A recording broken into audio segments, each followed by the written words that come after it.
that is. So a business broker would assist a business owner to determine the value of a business, and should they want to sell or, whatever the case may be, then find buyers for that business. But in that process, TC, I got so disillusioned with business out there that's not prepared to sell. I mean, they're not ready to sell. That they're marginally profitable, or in some cases, or many cases, the owners are the business. So I'll have to sell dear old Pete with his business, because without the original founder, the business can't really exist. So I was very disillusioned in the process, and then I stumbled upon business coaching. And the rest is history now, almost 8-9 years later. And that's what I enjoy currently. For the last 8 years, I've been paying forward, lessons learned with myself in business over 30 years. And I mean, business coaching per se it's for many people still a foreign idea. But if you think about coaching, I mean, all professionals have got some coach or mentor, right? Yes, and business owners seems to be the only, in brackets, species on earth that think they can do it without having someone keeping them accountable. So I enjoy the space. Oh yeah, still 30 years in business, and that's how I ended up supporting and coaching business owners, and that's what I do day in and day out. Yeah. A Jill of all trades. I love the fact that you have been in like totally different, like vastly Yes, different industries, you know? very much, very So, much. But I joke and say I wear the T-shirt, and I think that's the beauty. I'm very yeah. relatable, when a client and we sit, there's almost not a problem or a challenge that I haven't Mm, faced myself. So I can relate and understand the challenges of absolutely. entrepreneurs and business owners and what they face. Sure.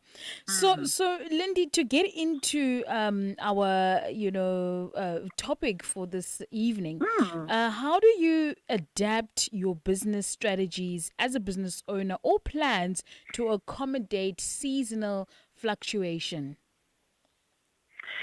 Yeah, and that's such an important question, TC. So I suppose one's got to start at the fundamentals of what what is what type of business do I have? What are the industry that I operate within?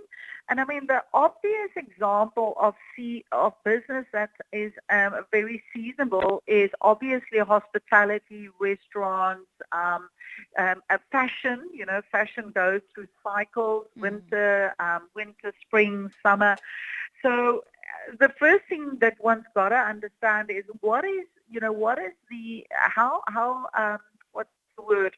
Um, is my business one that operates within a very typically high season, low season industry? And now then it's very important to say, okay, from the word go, I need to know this about my industry and also my business. So from the word go, it would be important to position oneself in terms of the type of things that I need to build into my business model to assist me and even support me through the very highs and the very lows. Now, what I'm trying to say is know your cycles and plan accordingly. So, and TC, that is so important.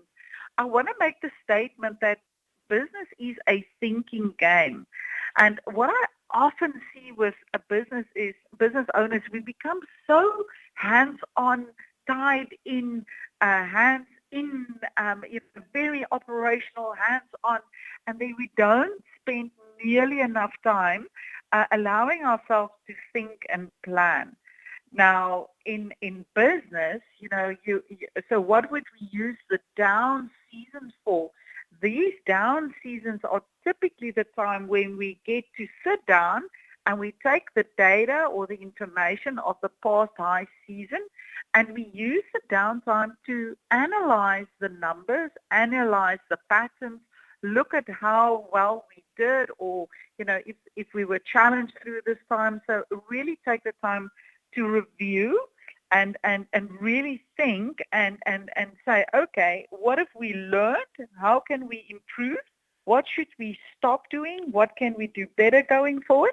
So I think the very first strategy around up and downs in business is to understand the cycles, TC, and use the downtime to think and plan and strategize to put yourself in a better position for the next high season that's around the corner. Does that make sense, TC? Yeah, no, absolutely, Lindy. It makes absolute sense. It's really about, yeah, having those strategies. And I love that you say that business is a thinking game. And you're so Mm, right. So often business owners don't have the time to sit and think because they're mm, so into the daily operations. So during those slow periods or slow times, mm. what measures can business owners employ to maintain profitability and manage their cash flow? So, TC, that is such a good question because, if you think about the highs in business and the lows in business, the two biggest risks that all businesses face are the impact of those very low seasons on two things, namely the inventory as well as, three things, inventory, the staff, and then thirdly, cash flow. So Mm, if you'll allow me, we can just quickly, briefly discuss those three. So when we look, let's start with staff, and I think it's very important to determine who's your core staff, your core team. And during the low season, it's a perfect opportunity to mm, invest in the skills and training of your core team because mm. those are the people that you will be depending on That's when powerful. things start getting busy again, right? Mm, So you would want to develop their management skills, maybe, their technical skills. Maybe it's sending your chefs or kitchen staff on some training courses, giving them some exposure, using the time to also develop their skills and allow them to maybe be a little bit creative, coming up with new recipes and menus. So I think it's very important to use the downtime to invest in the skill and knowledge of your core team. And for that, so in saying that, it's important to plan ahead in terms of your actual staffing needs throughout the year, irregardless of season. And should you find yourself then into an up season, to rather make use of contract staff. But again, don't wait until the season has started, TC. You should be starting maybe a month ahead to have those interviews, to select the contract people that you would want to get onto your payroll throughout the season and properly train them. Make sure that they have got uniforms. Make sure they understand the culture of your business.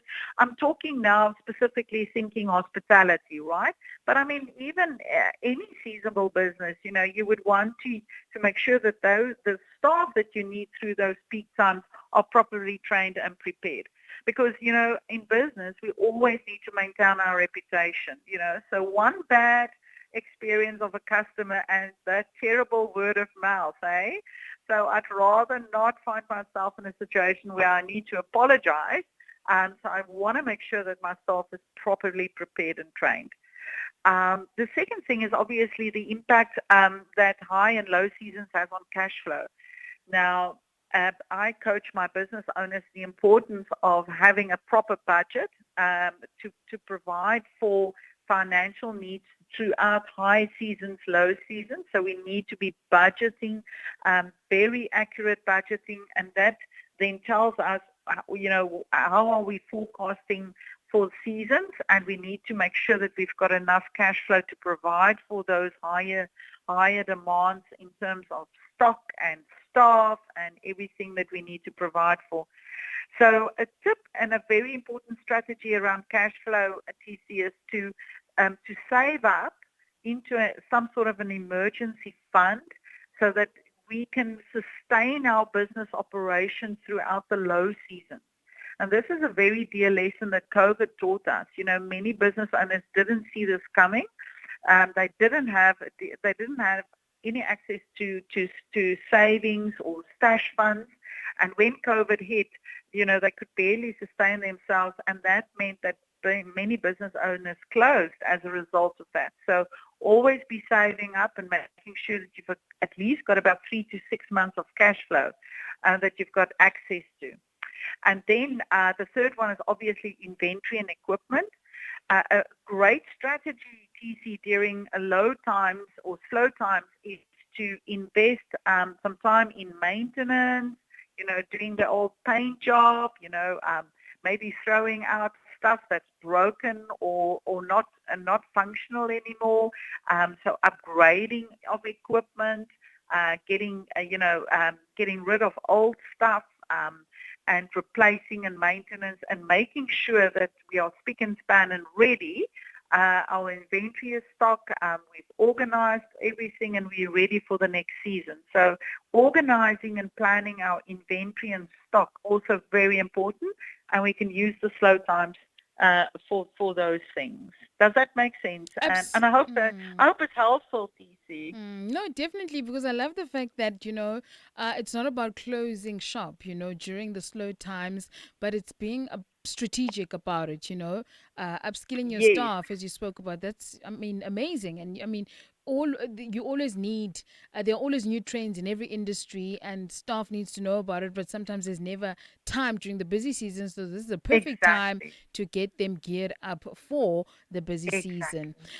Uh, Yeah, you don't want to use busy times to, try out new things. We yes. should be strategizing and planning. So when we open our doors, Mm, literally towards peak season, mm, everyone is trained, everyone is energized, well rested, and very important, TC. I always accentuate the importance of communication and setting out clearly defined goals. mm, Setting targets, communicating with our team in terms of strategy, who's going to do what, where, and when.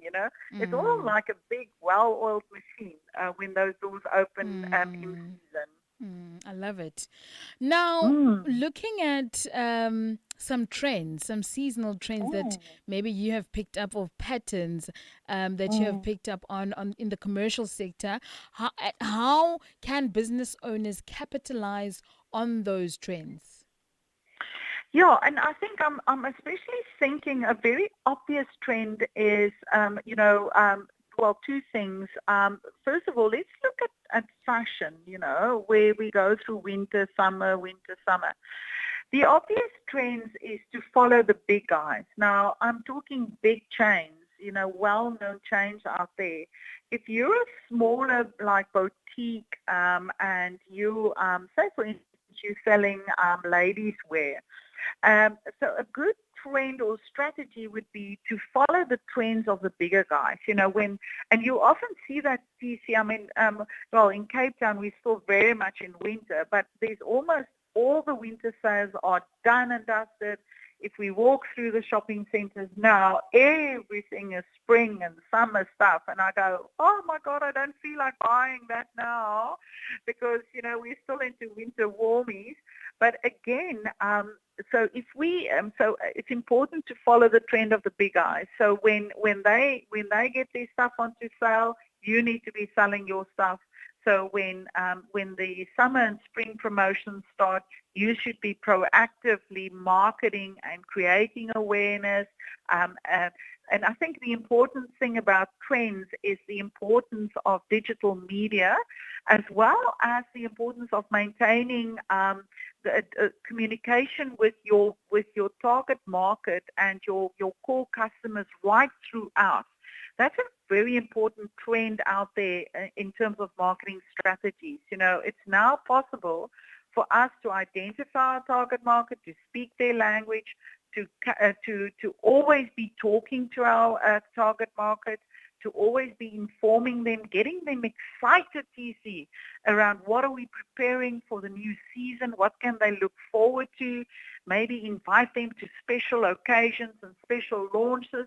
So these are all trends of the big guys that we can almost like copycat and say, hey, I mean, if they do it, we should be doing it, right? The other thing about trends is, the world's become our oyster, and, many years ago, we wouldn't even think about shopping overseas for normal day stuff. But now, online shopping has made it possible that there's almost no high season and low season.